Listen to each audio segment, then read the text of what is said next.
Pagi Dunsana, Ranah Minang dimanapun Barado. Apa kabar hari ini? Semoga sehat selalu dan tetap semangat. Bersama saya Putri Febrina Marlini kembali hadir di Berita Padang. Sejumlah informasi telah kami siapkan untuk Anda. Berikut 3 berita utama hari ini. Ratusan ton sampah berserakan di Bukit Tinggi akibat akses jalan ke Padang terputus. Usai banjir bandang menghantam daerah Palembayan Agam, hingga kini listrik belum menyala dan air pun tak mengalir. Usai bencana banjir bandang, aktivitas Pasar Nagari Salayo ditutup sementara.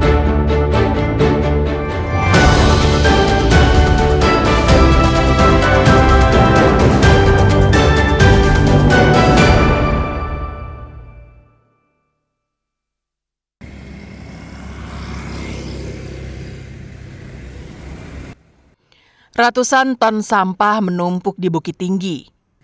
Sampah berserakan dan menumpuk di bahu-bahu jalan yang mengakibatkan daerah itu semrawut. Pasukan kuning dari Dinas Lingkungan Hidup berupaya mengumpulkan sampah warga di titik-titik tertentu. Akibatnya, TPS sementara yang ada telah dipenuhi sampah sehingga menggunung.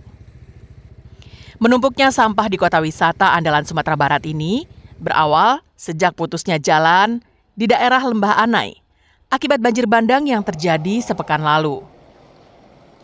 Bukit Tinggi membuang sampahnya ke tempat pembuangan akhir sampah air dingin di Padang karena Bukit Tinggi tak memiliki lahan sendiri untuk membuang sampahnya. Kondisi itu menjadi penyebab sampah terlihat di mana-mana, termasuk di kantor Dinas Lingkungan Hidup Bukit Tinggi. Kenapa demikian? Yang pertama perlu saya jelaskan bahwa yang selama ini kita membuang sampah TPA ke Kota Padang. Nah ini karena terjadi bencana alam di Sumatera Barat, semua jalan putus. Dan tentu ini akan masalah kepada kita di Bukit Tinggi persampahan ini. Saat ini terdapat lebih dari 300 ton sampah yang ditumpuk di depo Dinas Lingkungan Hidup. Dan ratusan ton lainnya berada di lapangan dan sudut kota karena belum diambil. Berbagai upaya telah dilakukan pemerintah kota melalui Dinas Lingkungan Hidup. Salah satunya mendesak Gubernur Sumatera Barat untuk membuka TPA regional yang ditutup sejak 2 tahun lalu akibat longsor.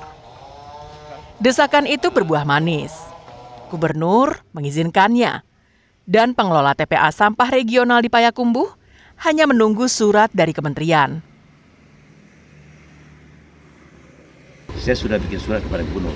Ya, yang pertama kiranya provinsi meneruskan atau meminta kepada kementerian untuk membuka TPA yang di Kota Payakumbuh. Pak Wali Kota hanya menunggu surat lagi dari kementerian.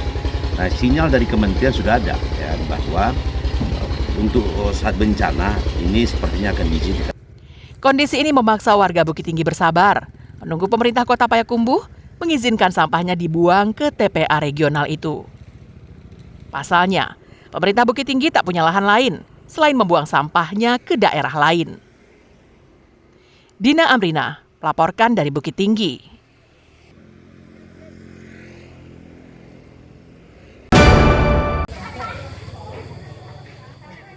Sekitar 200 warga Korong Salodako, Nagari Gugua, Padang Pariaman masih bertahan di tempat pengungsian di sebuah ruko dan musala di Korong Padang Lapai. Mereka belum bisa kembali ke rumah masing-masing karena sebagian rumah di kampungnya tertimbun tanah longsor. Warga ini diungsikan setelah kampung mereka tak luput dari bencana longsor yang mengakibatkan jalan tertimbun material longsor dan 3 rumah ikut tertimbun. Meski kebutuhan makanan tercukupi, namun para pengungsi mulai mengalami sakit dan stres karena mereka telah 1 pekan mengungsi. Selain itu, tidak adanya kepastian kapan untuk bisa kembali ke rumah masing-masing menjadi pemikiran tersendiri bagi mereka.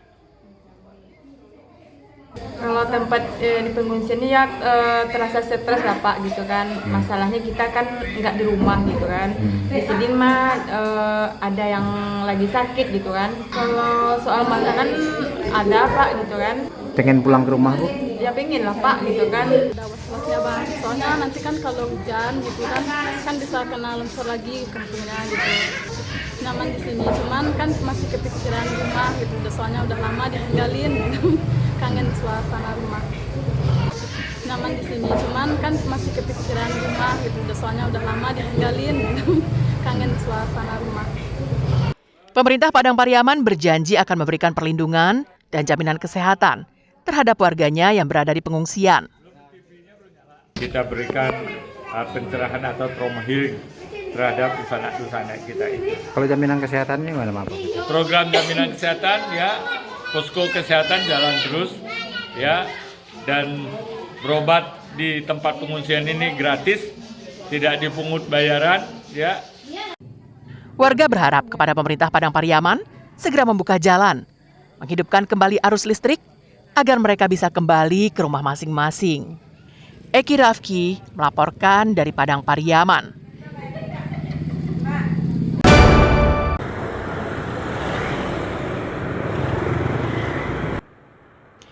Beginilah aktivitas para pengungsi korban banjir bandang di posko pengungsian di SD Negeri 02 Cupak Tangah, Kecamatan Pauh Padang. Para relawan menggelar senam setiap pagi bersama para pengungsi untuk mengusir kejenuhan mereka. Hal ini dilakukan karena para pengungsi ini telah 5 hari tinggal di pengungsian. Di posko pengungsian ini terdapat lebih dari 300 jiwa yang berasal dari Kelurahan Kapalokoto dan Kelurahan Batu Busuk. Para korban, termasuk ibu-ibu dan orang tua, mulai mengkhawatirkan bagaimana nasib mereka setelah ini. Mereka bingung kemana akan menetap setelah dari pengungsian. Pasalnya, rumah mereka hancur tak bersisa. Barang yang mengungsi kemana dipindahkan, kita ikut aja kami ya? minta itu. Ikut aja ya? Setelah keluar kami di sini Pak, mau kemana lagi gitu. Para korban menyebutkan persediaan makanan mereka sangat mencukupi. Namun disayangkan, yang banyak itu berupa mie instan, sehingga mereka juga kadang-kadang bosan menyantap mie instan setiap hari. Namun pengelola posko pengungsian membantah jika pengungsi selalu disuguhi mie instan. Menurutnya, mie instan hanya menjadi makanan selingan sebelum datangnya makanan pokok. Makan mie instan itu kan begini Pak, bantuan itu datangnya kan nggak on time, maksudnya datangnya nanti agak jam 2. Jadi disela sampai jam 2 itu mereka seling dulu dengan mie instan. Terus sudah juga ada sih donatur yang memberinya mie gitu. Pemerintah telah mempunyai langkah yang baku dalam menangani pasca bencana, seperti masa tanggap darurat, pemulihan, rehabilitasi, dan rekonstruksi. Dalam tahap rehabilitasi dan rekonstruksi, setiap warga yang terdampak akan diberikan bantuan sesuai dengan kategori bencana yang dialaminya.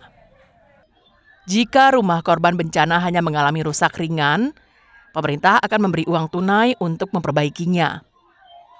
Namun jika rumah korban hilang dan tak bersisa, pemerintah akan membangunkannya kembali.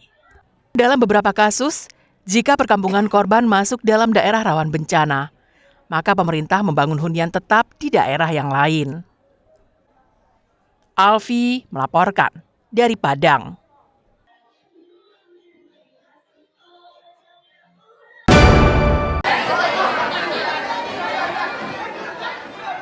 Puluhan anak korban banjir bandang Sungai Batangkuranji yang berada di tempat pengungsian di SD Negeri 02 Cupak Tangah Pauh mengikuti kegiatan trauma healing yang digelar oleh Diponegoro Disaster Assistance Rescue Team atau DIDART dari Universitas Diponegoro Semarang pada Kamis pagi.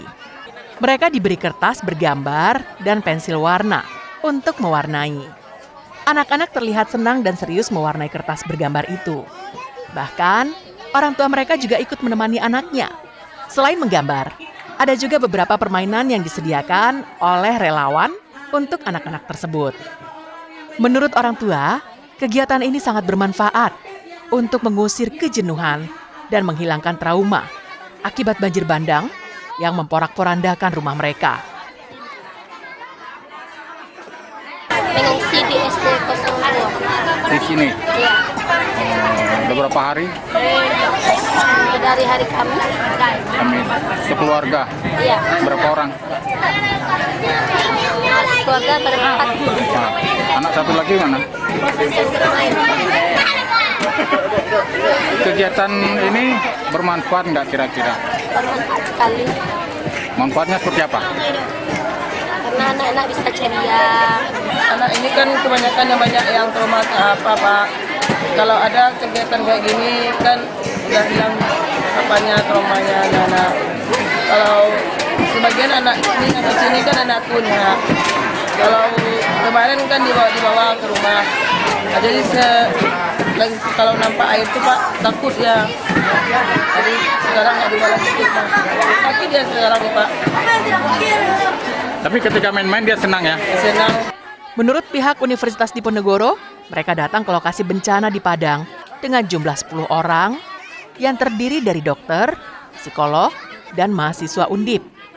Selain trauma healing, tim dari Undip Semarang ini juga menggelar pendampingan psikolog dan pengobatan medis. Ini itu timnya ber-10, di antaranya ada dokter, dari psikologi, dan kemudian dari teman-teman Rumah Sakit Nasional Diponegoro. Tujuan yang pertama ini lebih ke medis dan pendampingan psikososial. Jadi untuk pendampingan psikososial diantaranya adalah ruang ramah anak seperti ini, jadi mereka bisa bermain, mewarnai, dan juga bisa sambil kita asesmen awal bagaimana perasaan mereka setelah rumahnya terdampak banjir. Setelah di Padang, mereka akan bergabung dengan tim berikutnya menuju daerah Sumatera Utara dan Aceh untuk melakukan kegiatan serupa. Johardio Anse melaporkan dari Padang.